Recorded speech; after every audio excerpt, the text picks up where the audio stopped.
The use of serpent imagery in the Catholic Church.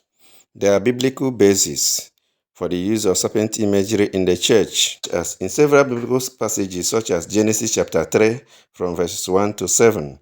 The serpent represents temptation and sin. And in the book of Numbers chapter 21 from verses 4 to 9, the bronze serpent raised by Moses symbolizes healing and salvation.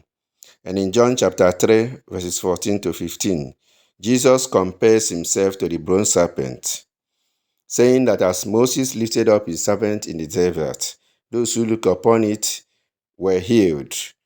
The same way the Son of Man will be lifted up on the cross, and those who look upon him will gain salvation.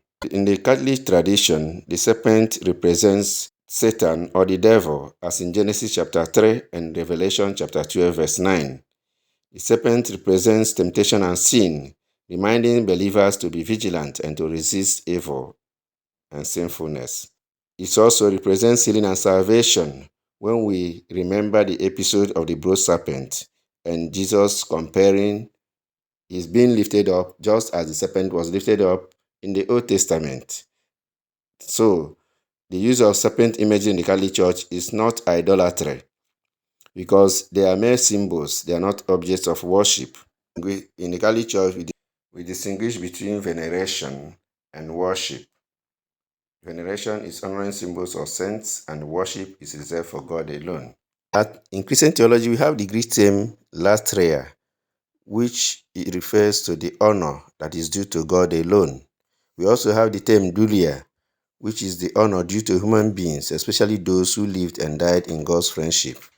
In other words, the saints. If you read Matthew chapter 10 verse 41, the honor that is due to individuals. There is also a special honor given to the Blessed Virgin Mary, who bore Jesus Christ, God in the flesh, in her womb.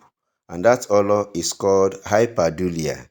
Hyperdulia, meaning beyond dulia, indicates that the honor due to her as Christ's own mother is more than that given to other saints. So the honor due to God is latria. The one that is due to saints and other individuals is dulia, but the one given to the Blessed Virgin Mary is hyperdulia. So Catholics understand this. We don't worship human beings, we don't worship the saints. We give them honor that God has already given them, but we worship God. The use of images should not bring confusion. Another way to understand the use of the serpent imagery in the Catholic Church is to also think of the use of the word sacramental in the Catholic Church. Sacramental is a kind of things that are related to sacraments. They are holy objects, and in blessing them, God's name is invoked. So we have medals, rosary, holy water, crosses, and etc. These are sacramentals.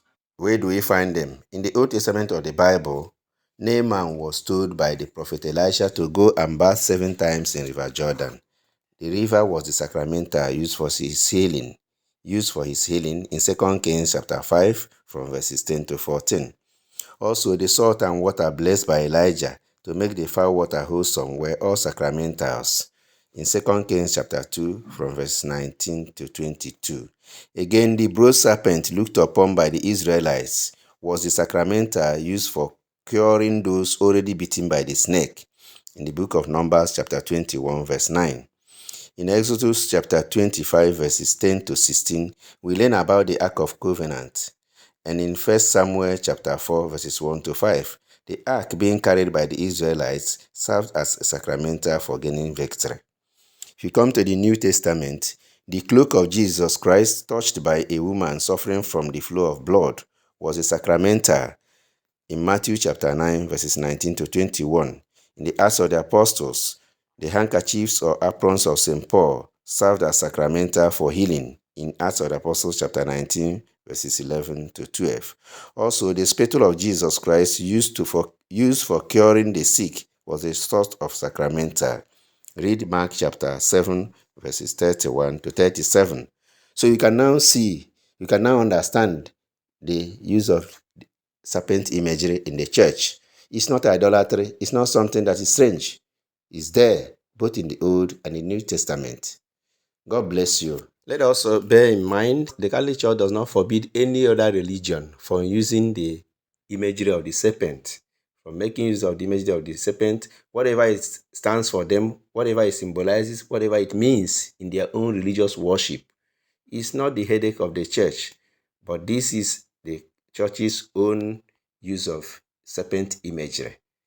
So, God bless you. Feel free to assign meanings and symbols in your own religious worship without obstructing what the church does or misinterpreting and misunderstanding the teaching of the church on the use of serpent imagery. God bless you.